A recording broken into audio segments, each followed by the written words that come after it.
मित्र हो, व्याकरणावरील या सिरीजमध्ये आपण 12वी बोर्डच्या इंग्रजीच्या प्रश्नपत्रिकांमध्ये आलेली व्याकरणाची वाक्य सोडवत आहोत आणि या व्हिडिओमध्ये आपण सिंपल, कंपाऊंड आणि कॉम्प्लेक्स सेंटेन्सवर बोर्डच्या परीक्षेला आलेली वाक्य सोडविणार आहोत। चला तर मग लगेच पाठाला सुरुवात करूयात। मित्र हो, नमस्कार, मी डॉक्टर नारायण बिडवे। मित्र हो, व्याकरणावरील या सिरीजमध्ये आपण आतापर्यंत परीक्षेला आलेली व्याकरणाची सर्व वाक्य सोडविलेली आहेत। पहा, या ठिकाणी कोणत्या व्याकरण घटकावर परीक्षेमध्ये किती वेळेस प्रश्न आलेले आहेत हे दिलेले आहे। जसे टेन्सेसवर 8 वेळेस प्रश्न आलेले आहेत, मॉडल ऑक्झिलरीजवर देखील 8 वेळेस प्रश्न आलेले आहेत, ॲक्टिव्ह अँड पॅसिव्ह व्हॉइसवर 6 वेळेस प्रश्न आलेले आहेत। Spot the error and rewrite the correct sentence हा प्रत्येक परीक्षेला येणारा व्याकरण घटक आहे, यावर 7 वेळेस प्रश्न आलेले आहेत। डायरेक्ट अँड इनडायरेक्ट स्पीच 4 वेळेस।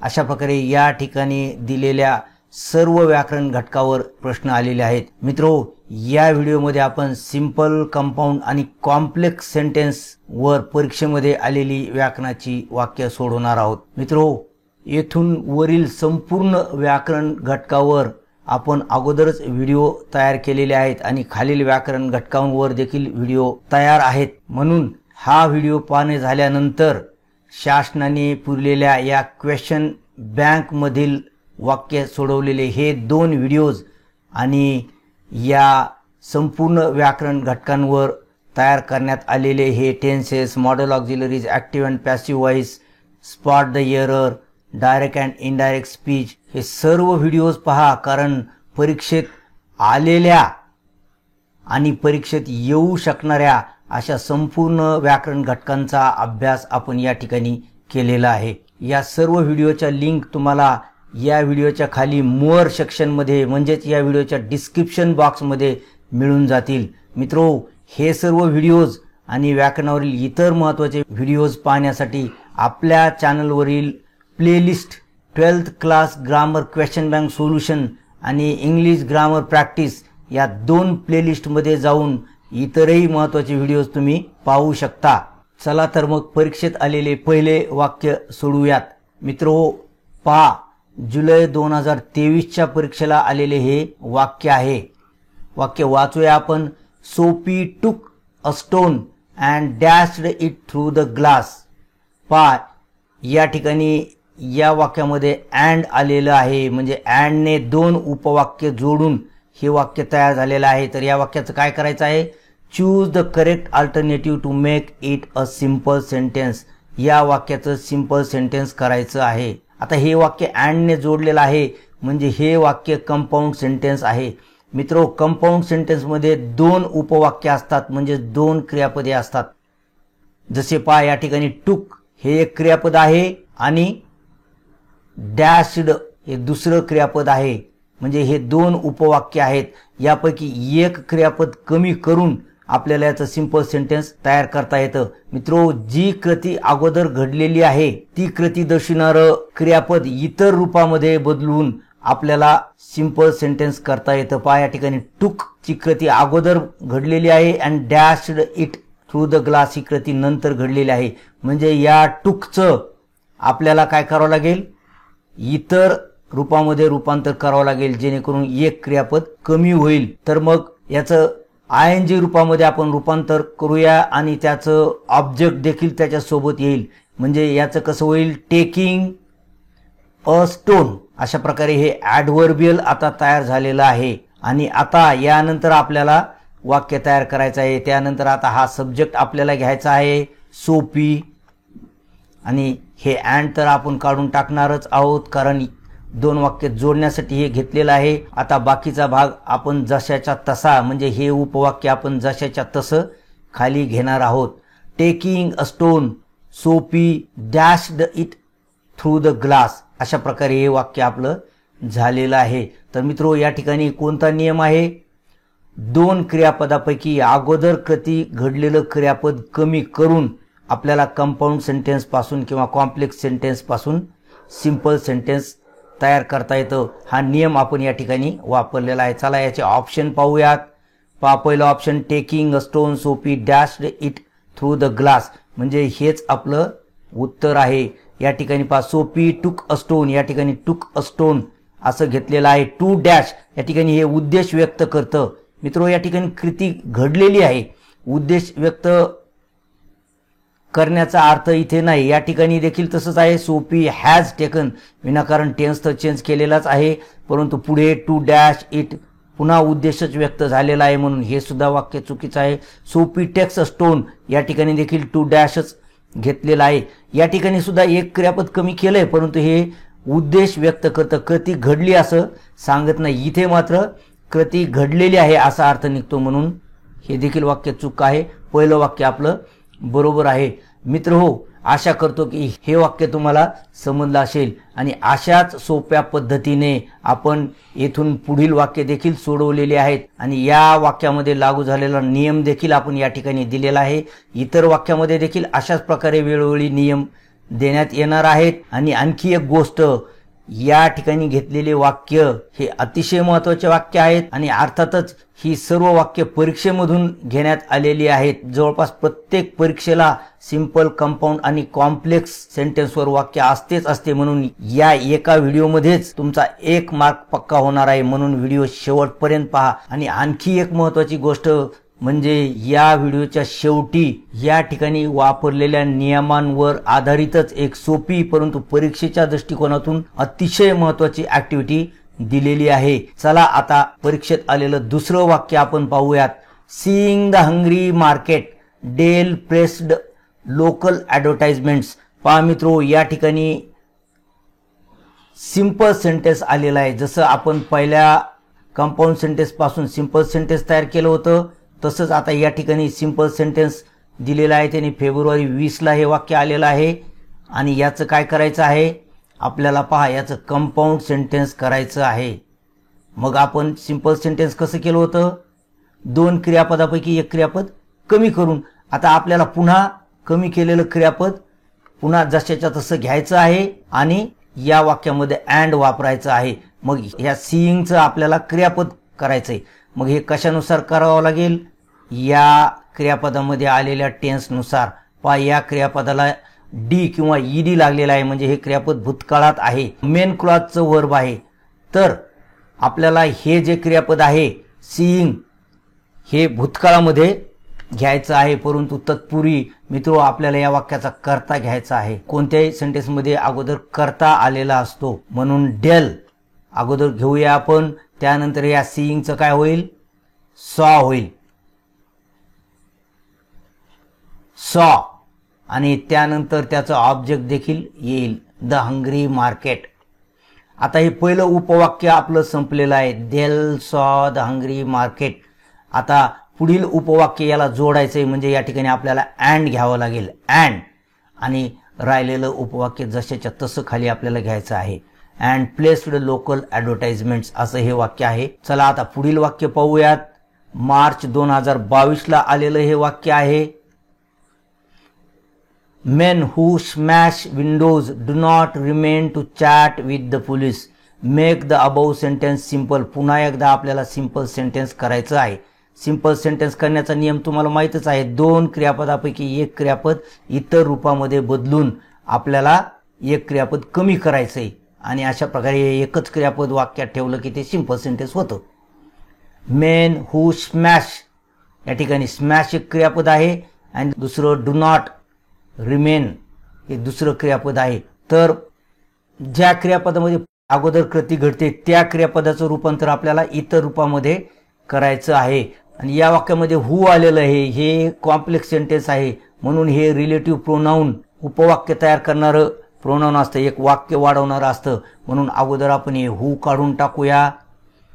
आता या ठिकाणी आपल्याला काय करावं लागेल, स्मॅशिंग विंडोज असं करावं लागेल. याचं आयएनजी रूप आपण घेऊयात, म्हणून या ठिकाणी आपण लिहूया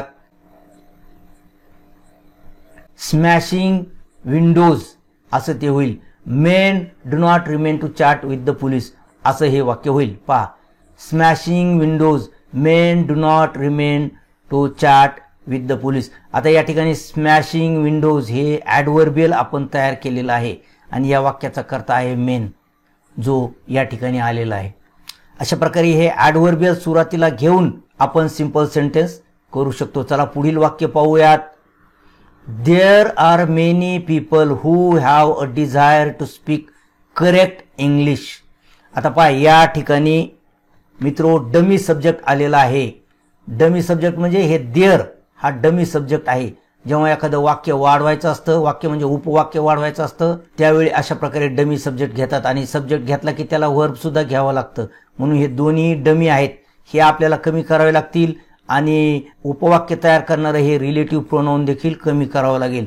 म्हणून आपण हे 3 घटक अगोदर कमी करूयात आणि नंतर राहिलेलं वाक्य कसं होतं पाहूयात आपण. कारण आपल्याला या वाक्याचं सुद्धा काय करायचंय, सिंपल सेंटेन्सच करायचंय. Choose the correct simple sentence from the options अशी ही सूचना आहे. आणि हे वाक्य नेमक्याच झालेल्या जुलै 2024च्या परीक्षेला आलेलं आहे.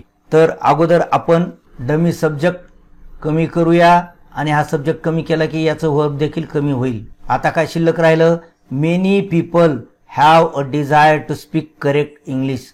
ऑलरेडी वाक्यच आपलं शिल्लक राहिलेलं आहे हे 3 शब्द कट केल्यानंतर. पहा वाक्य मेनी पीपल त्यानंतर have a desire to speak correct English असं हे वाक्य आहे. चला याचे ऑप्शन पाहूया. देअर आर मेनी पीपल या ठिकाणी पुन्हा देअर आर आलंय म्हणून साहजिकच या ठिकाणी देखील 2 क्रियापद होतील. आर हे एक क्रियापद आणि डिझायर एक क्रियापद, म्हणून हे सिंपल सेंटेन्स होणार नाही. Many people have a desire to speak correct English हेच आपलं उत्तर आहे. व्हेरी फ्यू विनाकारण व्हेरी फ्यू पीपल केलेलं आहे म्हणून हे चूक आहे. या ठिकाणी देखील सम पीपल केलेलं आहे, हे विनाकारणच केलेलं असल्यामुळे ही सुद्धा चूक आहे. बी हे आपलं उत्तर आहे. चला पुढील प्रश्न पाहूया. It is the sound state of mind which we are looking for. पहा या ठिकाणी देखील डमी सब्जेक्ट आलेला आहे. इट इज, इट आणि इज डमी सब्जेक्ट आणि त्याचं वर्ब या ठिकाणी आलेलं आहे आणि रिलेटिव्ह प्रोनाउन सुद्धा आलेला आहे विच. तर आपल्याला हा डमी सब्जेक्ट आणि हे रिलेटिव्ह प्रोनाउन कमी करून एक उपवाक्य कमी करता येईल आणि अशा प्रकारे एकच उपवाक्य राहील आणि आपलं सिंपल सेंटेन्स तयार होईल. कारण या ठिकाणी देखील आपल्याला सिंपल सेंटेन्स करायचं आहे. Identify the correct simple sentence from the options given below अशा प्रकारची ही सूचना आहे आणि हे वाक्य सुद्धा फेब्रुवारी 24च्या परीक्षेला आलेलं आहे. चला तर मग या ठिकाणी डमी सब्जेक्ट कमी करूयात, त्याचं वर्ब देखील कमी होईल आणि रिलेटिव्ह प्रोनाउन देखील कमी होईल. आता वाक्य वाचूया आपण. The sound state of mind we are looking for. पाहता हे काही ओरिजिनल वाक्य झालं नाही कारण या ठिकाणी वस्तू आहे साऊंड स्टेट ऑफ माइंड आणि या ठिकाणी व्यक्ती आहे. तर मित्रो बहुतेक व्यक्ती ही कर्ता म्हणून येते म्हणून हा भाग आपल्याला अगोदर घ्यावा लागेल. म्हणजे अगोदर काय येईल, we are looking for, we are looking for आणि त्यानंतर हा भाग येईल the sound state of mind. अशा प्रकारे आपलं वाक्य झालेलं आहे. पहा options. It is the sound या ठिकाणी पुन्हा इट इज आलंय म्हणून साहजिकच 2 उपवाक्य होतील म्हणून हे उत्तर नाही. We are looking for the sound state of mind हे आपलं उत्तर आहे. वी आर लुकिंग इट या ठिकाणी विनाकारण इट घेतलेला आहे पुन्हा बट घेतलेला आहे म्हणजे हे सिंपल सेंटेन्स नाही. The sound state of mind is looking आता उलट केलंय, हा करता घेतलाय म्हणून हे वाक्य देखील चुकीचं आहे. बी हे आपलं उत्तर आहे. चला पुढील वाक्य पाहूयात. They held a trial it condemned him to death. आता या ठिकाणी 2 वाक्य आलेले आहेत. आपल्याला काय करायचं, रीराईट द सेंटेन्स युजिंग विच. आपल्याला विच वापरून वाक्य तयार करायचं आहे. विच वापरायचं आहे म्हणजेच रिलेटिव्ह प्रोनाउन आपल्याला वापरायचं आहे म्हणजे कॉम्प्लेक्स सेंटेन्स तयार करायचं आहे. म्हणजे काय काय करावं लागेल आपल्याला, हे इट काढून टाकावं लागेल आणि त्यासोबतच हा फुल स्टॉप देखील निघून जाईल. या इटच्या जागेवरच आपल्याला विच घ्यावं लागेल साहजिकच. मग हे कंडेम्ड हिम टू डेथ हे याला अटॅच होईल पहिल्या उपवाक्याला. मग आपलं वाक्य कसं होईल, दे हेल्ड अ ट्रायल त्यानंतर इटच्या जागेवर हे रिलेटिव्ह प्रोनाउन आपण घेऊया विच त्यानंतर कंडेम्ड हिम टू डेथ. अशा प्रकारे हे वाक्य झालेलं आहे. हे वाक्य देखील मित्रो सप्टेंबर 2021च्या परीक्षेला आलेलं आहे. मित्रो चला आता सांगितल्याप्रमाणे तुमच्यासाठी एक ऍक्टिव्हिटी आपण घेतलेली आहे. पहा पहिलं वाक्य, the eagle was a problem child and was disciplined सिव्हिअरली. पहा या ठिकाणी अँड आलेला आहे म्हणजे हे कंपाऊंड सेंटेन्स आहे. आणि याला काय करायचं आहे, कॉम्प्लेक्स सेंटेन्स तयार करायचं आहे. मग आपल्याला काय करावं लागेल, या अँडच्या जाग्यावर कॉम्प्लेक्स सेंटेन्स तयार करणारं रिलेटिव्ह प्रोनाउन किंवा कंजंक्शन वापरावं लागेल. तर या ठिकाणी अँड आलंय म्हणजे हाच करता पुन्हा आपल्याला घेण्याऐवजी अँड येत असतं. म्हणून आता द ईगल हा करता घेण्याऐवजी आपल्याला काय करावं लागेल, याच्यासाठी येणारं रिलेटिव्ह प्रोनाउन घ्यावं लागेल. मग याच्यासाठी कोणतं रिलेटिव्ह प्रोनाउन येईल, साहजिकच हू येईल, कारण या पाठामध्ये या प्राण्यांना व्यक्तीप्रमाणेच समजलेलं आहे. म्हणून हू या अँडच्या जागेवर घ्यायचं आहे आणि वाक्य जसेच्या तसं लिहायचं आहे. The eagle was a problem child who was discipline severely, असं हे वाक्य होईल. चला पुढचं वाक्य पाहूया. I was quite happy getting into IIT but my joy was short lived. या वाक्यात बट आलेलं आहे आणि आपल्याला काय करायचंय, रीराईट युजिंग दो वापरून हे वाक्य पुन्हा आपल्याला लिहायचं आहे. मित्रो, हे वाक्य देखील फेब्रुवारी 2023च्या परीक्षेला आलेलं आहे. दो वापरायचंय म्हणजे आपल्याला काय करायचंय, कॉम्प्लेक्स सेंटेन्स करायचं आहे. आणि बट आलंय म्हणजे हे वाक्य आहे कंपाऊंड सेंटेन्स.